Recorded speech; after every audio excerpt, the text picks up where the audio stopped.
तो काम क्या है व्यक्तित्व और कृतित्व माते एक चर्चा वाला खास दोस्त खास केवे के लंगोटी आया और पटिया साहब भी क्यों कि वणारी पोल मु जानो मारी पोल भी जाने और थोड़ी थोड़ी पोल दो निकलने माने भाभी आई जावे या दोस्ती की बात है या मजाक की बात है। तो खैर माना युगधारा की जो बात है भाई युगधारा वे बैठे रच साहित्य संसार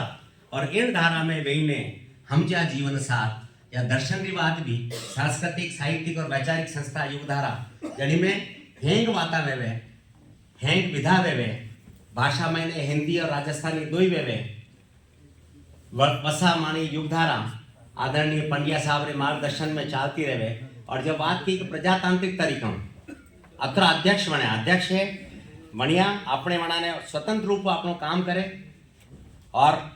सत्र पूरो वेवे एक टेनर दो टेनर वेवे बच्चे भी जो है नए अध्यक्ष आ जावे भी माने जैसा जो है बिल्कुल सब लारे सहयोग करने और युग धारा ने लगातार आगे व्यवहारों काम करे। अबे मैं आमंत्रित करूंगा आज रा माना विशेष मेजबान प्रोफेसर कुंदन माली जी ने जी वरिष्ठ साहित्यकार आलोचक है जिसने बताया भी आज डॉक्टर ज्योति पुंज जी द्वारा रचित जो है राजस्थानी गद्य साहित्य माते अपनी बात कह देगा हिंदी और राजस्थानी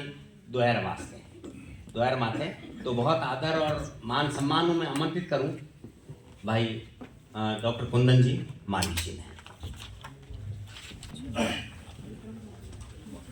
हमारा बहुत अजीज और जूना मित्र ज्योति पुंज जी ने हमारे साहित्य माते केंद्र रानी प्रोग्राम वास्ते बधाई दूँ शुभकामना दूँ और उम्मीद करूँ कि आपका स्वास्थ्य बढ़िया रहे और आप आवता समय में नई टाइम तक हमारे साथ रही सक्रिय रहो और जो भी काम आप लोग बाकी है वो आप समय तो कंप्लीट करो। और अभी आज तो बहुत चालू है हमारे तो वह कुछ 4 महीना पहले दिल्ली में हिंदीरा बहुमुखी प्रतिभा सम्मान साहित्यकार आदरणीय रामदेव जी मिश्र 100वां जन्मदिन मनाया हमारी मौजूदगी में दिल्ली में बहुत भव्य स्तर पर आयोजन दिया। आज दूसरा मौका अपने सामने कि ज्योति पुंज जी मौजूदगी में ज्योति पुंज जी साहित्य माते बातचीत कर रहे हैं तो ये अपना सौभाग्य भी है और अपना आज खुशी की बात भी है। अब चूंकि मैंने किरण जी की आपको हिंदी में बोलना है तो हिंदी में लिख के लाना है तो मैं हिंदी में लिख के हिंदी में लाया तो इसलिए हिंदी में बोलूँगा। बाकी तो राशन बहुत कोई दिक्कत नहीं राशन में काफ़ी बात भेज चुकी है ज्योति पुंज जी जीवन में बहुत सारा प्रसंग की बात और कुंदन जी की दी हेमंत निधि जी की दी और सब मित्र की दी जो चीज़ें आप छूट गई है या जहाँ पे ध्यान नहीं किया तो उन कुछ चीज़ों पे आप लोग ध्यान आकृष्ट करूँगा मैं। अगर सब लोग बात की ज्योति पुंज जी का स्वभाव बहुत मिलनसार और बहुत प्रेमी सहज है सरल भी सब कुछ है बिल्कुल। लेकिन मैंने ध्यान है कि लगभग 5-7 बार बहुत कड़ी बात ज्योति पुंज में की मैं लेकिन ज्योति पुंज ये प्रकृति की खासियत है कि कभी कभी न तो गुस्सा है और न कभी गर्म में जवाब दे ये हमारी खासियत है। तो मतलब अहिंसा कैसे भाषा में अगर शत्रु है तो हर चीज़ में अच्छी बुरी कहीं भी की जाए और कोई अच्छी बात बताओ तो वाली चीज़ें मानेगा। और कई बार मान दो बच्चे ऐसा गड़बड़ा जी फिर भी आत्मा को ये करना मैं तो नहीं करूँगा करना पड़ेगा मैं तो करूँ करना पड़ेगा मित्र इसलिए थोड़ी क्या लेकिन कुल मिला के कि हमारा ज्योति पुंज जी का संबंध युगधारा की स्थापना पहले का 88 का है और मैं युगधारा की साक्षी में मुझे मालूम है जब उसका हुआ था। तो खैर ट्रीटमेंट होती रहती है लेकिन खुशी की बात है कि हम ज्योति पुंज जी इतने सालों से कविता कहानी नाटकों का लगातार करते आ रहे हैं सृजन करते आ रहे हैं और रेडियो में उन्होंने बहुत सी नई प्रतिभाओं को मौका दिया है और ये उनका बहुत ही प्रेरणादायक पहलू जिसे हमें याद रखना चाहिए। मुझे इसको समझ दिया 15 मिनट लेकिन 15 मिनट में नहीं सिर्फ 12 मिनट में बात खत्म कर लूँगा। तो मैंने कुछ चीज़ें नोट करी है। ज्योति पुंज जी का एक नाटक है कंकु का बंद वागड़ी का नाटक पहला तो जिसकी सदन प्रक्रिया का साक्षी रहा हूँ मैं, और उसके बाद उनका जो दूसरा आया था वो अनुवाद श्री संपन्न किया, वो मैंने पढ़ा। और उसके बाद विसर्जन का अनुवाद आपने किया, टैगोर के नाटक विसर्जन का। तो विसर्जन और आपका ये श्री संपन्न के कन्नड़ नाटक अनुवाद, और उनका जो मूल कहानी संग्रह हिंदी का है नई टॉपिक नया दुख। तो इन चीज़ों को, तीनों किताबों को मैंने थोड़ा टटोला पढ़ा और कुछ लिखने की कोशिश मैंने करी है। तो समय तो बहुत ज़्यादा नहीं लूँगा आपका, आप अब क्षमा करें, पहले लिखने की बात बहुत सारी होती है। तो पृष्ठ पोषण का मतलब नहीं है, पुनरावृत्ति का मतलब नहीं, कुछ समझते। तो आप मेरी बात को बहुत सी चीज़ों को बिना कहा आप समझ जाएंगे मैंने कहा है, ठीक है। तो मैंने अपने इस आलेख का नाम दिया है बागवर अंचल का सांस्कृतिक आलोक और गद्य की वानगी। हमारे प्रांत के सुपरिचित साहित्यकार जयप्रकाश पंड्या ज्योतिपुंज का सर्जन हिंदी और राजस्थानी दोनों ही भाषाओं में बराबर और नियमित तौर पर रहा है। और उल्लेखनीय बात यह भी है कि मुख्यतः कवि होने के उपरांत भी उन्होंने कहानी, नाटक और अनुवाद आदि विधाओं में भी समय पर अपनी रचनात्मकता,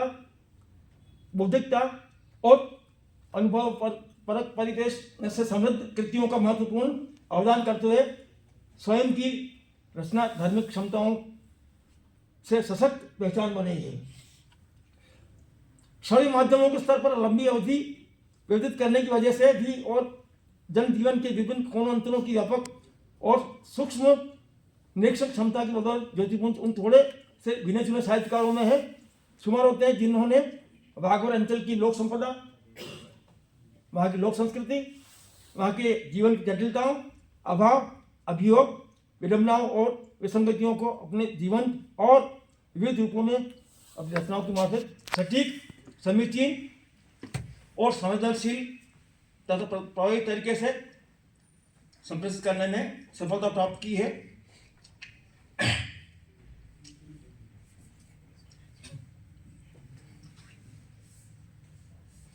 आदिवासी जनजीवन का काव्यात्मक चित्रण ज्योतिपुंज के कवि को नया रूपाकार और स्थायी पहचान प्रदान करता है, इसमें कोई संदेह की बात नहीं है। इसी के समांतर ज्योतिपुंज ने अपनी रचनात्मक त्वरा और प्रतिभा का प्रदर्शन करते हुए हिंदी कहानी संग्रह नई टॉपिक नया दुख, मेवाड़ी मौलिक बागड़ी नाटक अबू गबन और कन्नड़ नाटक श्री संपन्न किए और टैगोर के बंगाल नाटक विसर्जन के स्तरीय अनुवाद को भी हमारे सामने प्रस्तुत किया और राष्ट्रीय स्तर पर इन किताबों का नोटिस लिया गया। गद्य को कवियों का निकष कहा गया है। इसी सर्वमान्य कथन को लक्षित करके ज्योतिपुंज के हिंदी कथा संग्रह नई टॉपिक का नया दुख में समाविष्ट 19 कहानियों पर नजर डालें तो स्पष्ट हो जाता है कि न केवल इन कहानियों की भाषात्मक बनावट में बल्कि अधिकांश के शीर्षकों में भी बागवर संस्कृति की झलक मिल जाती है। यथा खाटे मौड़ी, कालेनाग, कुरिया भगत, अमर जी का आत्मबोध, जौनिया चंपा, दीति राकन और ढोली मगरी इत्यादि से इसको मालूम पड़ता है कि ज्योतिपुंज जी अपनी बागवार के लोग अस्मिता की तरह गहरे तक जुड़े हुए हैं।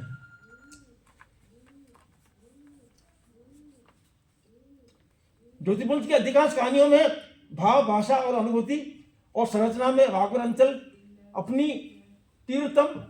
मुखरता के साथ उजागर हुए बिना नहीं रहता। एक उदाहरण दूंगा, उनकी एक कहानी है जोवनिया चंपा, उसका एक टुकड़ा आपके सामने।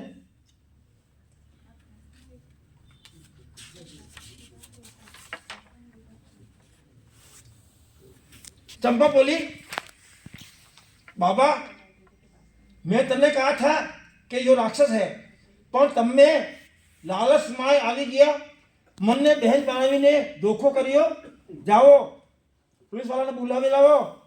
मारू नाम जोनिया चंपा है, मुँह जवान थई गई हूँ, आवो